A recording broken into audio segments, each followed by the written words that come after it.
It is 6 a.m. and developing right now on Denver7 News. I'm honestly at a loss of words. It's surreal. It doesn't feel real. Memories gone, but not forgotten. I still have memories, and those memories make me happy. This morning, as families assess damage from fast-moving wildfires in Boulder County, they know it can all be replaced. We have this family, and we're gonna be all right. Formal charges are coming for an unlicensed security guard arrested for a deadly shooting. I'm Denver7's Micah Smith, and coming up, I'll tell you what exactly the suspect will be charged with and the sentence that charge carries. Plus, the extra time off is no problem for the Broncos in New England. Everyone was pretty pumped about the way they were flying around at the end and helped us win the game. And it is a victory Monday thanks to the foot of kicker Brandon McManus. We're going to have a complete recap here in just a few minutes. Good Monday morning. Thanks for starting your week with us. I'm Molly Hendrickson. And I'm Brian Sanders. Good morning to you. Meteorologist Lisa HIDALGO joins us from her home weather center. Should be a nice day today, except we have air quality alerts across the Front Range from the fires, many new ones burning in our state. Yeah, we're unfortunately getting a little too used to this and seeing the air quality advisories. We've also got a little bit of cloud cover that's streaming in from the north this morning. Now, at this point, no red flag warnings in through the northern Front Range mountains, but it is going to be breezy. It's just that those winds aren't going to get to the criteria, the speed that we would need for a red flag warning to be issued. Still warm, though, and very dry. Here's a look at your planner this morning. We're going to be in the low 40s here in Denver by about 8 o'clock. We're in the 30s right now. It's chilly out there. You're going to want an extra layer. Close to 60 by 10 and then 67 by lunch, so some pretty good patio weather. Highs today will be right around 70 to about 72, and again, we will still see some areas of smoke. We'll take a closer look at the winds, and I'll show you just how much gustier it's going to get by midweek, Jason, ahead of our next cold front that hits later this week. And we still have some roads closed up in that fire area here in Boulder County. The big one is Highway 36 going up just north of Boulder, up to Lyons, up to Highway 66 for the firefighting activities up there. Now on the south side of Boulder, as you take a look at Highway 36 going where it transitions to 28th Street towards Colorado Avenue and eventually going up through Boulder, you can see traffic's moving fine through there. It's just going to the north side of town that is going to be closed down. So the diagonal is open up to Longmont if you want to use that as a decent alternate. Now take a look at the big traffic jam in the morning. I-70, the east side, we've had a lane shift process going on right now on the westbound side for about 10 to 15 minutes. CDOT actually had all lanes of I-70 shut down there at 270, and the traffic jam is tremendous. Even though some traffic is moving, we're still looking at over a half an hour on that drive. I'll keep a close eye on this one. 270 is the best option right now. Thanks, Jason. Strong winds today will not help firefighters in their battle against several fires burning in our state. There are 8 large fires burning in our state right now. The most concerning for firefighters are the Cameron Peak fire burning in Larimer County, and then the Calwood fire and the Left-Hand Canyon fires in Boulder County. Those quickly spreading fires forced families to grab what they could and get out over the weekend. And sadly, these are the images people are seeing from within the fire lines. Nothing but rubble left where their homes used to stand. Denver7's Nicole Brady is live this morning from US 36 in Boulder, where there is currently a roadblock in place. Nicole, absolutely heartbreaking to see these homes destroyed and to hear from the families.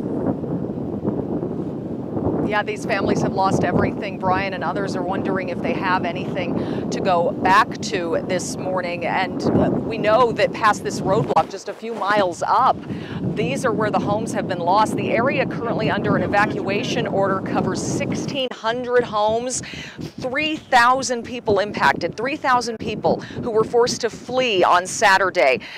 That evacuation area you see right here, and then of course the most devastating images we're seeing, the homes that have been destroyed here. Boulder officials released a preliminary list of 26 homes here, and we can see they are just of total loss. Many of these homes, most of the ones on the list are a total loss, and officials told us they are trying to notify families first before they just post these addresses online.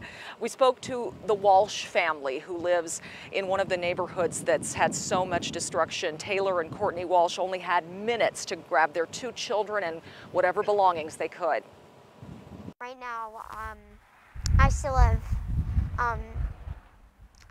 memories, and those memories make me happy. There were important things, but we have this family, and we're gonna be all right.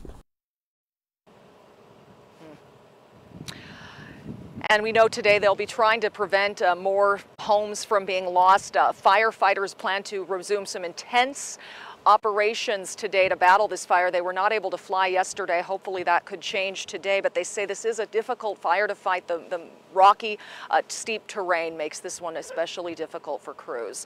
We're live this morning in Boulder. Nicole, Brady, Denver7. We got to get some rain or some snow up there. All right, thank you, Nicole. The Cameron Peak fire burning in Larimer County grew even more over the weekend. It's now burning more than 202,000 acres. Mandatory evacuation orders stretch right up to the edge of Fort Collins and Loveland right now. But on the north side of the fire, some people living near the Shambhala Mountain Center near Red Feather Lakes were able to return home yesterday. Fire crews are making some progress, too. It's now 62% contained. And Coloradans have shown how strong we are all together through these wildfires. These are just some of the posts on Facebook of people offering help. People have offered their homes, their RVs, and extra supplies for those impacted. And the Red Cross is still looking for donations. As we receive updates throughout the day, you can find them on our Denver7 News for your streaming device. Just download Denver7 for your Roku, Apple TV, Amazon Fire, or Android. We are keeping a close eye on reports of new COVID-19 cases in our state. Colorado reported 933 new cases yesterday. That came after 4 straight days of new cases being above 1,000, though. As always, best to keep this number in mind, too. 445 hospital beds are currently in use by COVID-19 patients. Our state's capacity is close to 12,000. Across the country, hospitalizations are rising in 41 states. You can see by the red states here. Deaths are rising in 14 states, and now experts are worried about the possibility of a twindemic. We don't want a lot of flu and COVID happening at the same time. Health experts say the next 6 to 12 weeks will likely be the darkest of the entire pandemic. Formal charges will be filed today against the unlicensed security guard who shot and killed a protester in downtown Denver last weekend. Denver7's Micah Smith joins us live this morning. And Micah, serious charges. Matthew Doloff is facing second-degree murder charges. That's right, Molly, and if convicted of that charge, Doloff could face 16 to 48 years in prison. This all started 2 weekends ago during a conservative political group's Patriot Muster rally, which was met with counter-protesters from the Black Lives Matter movement.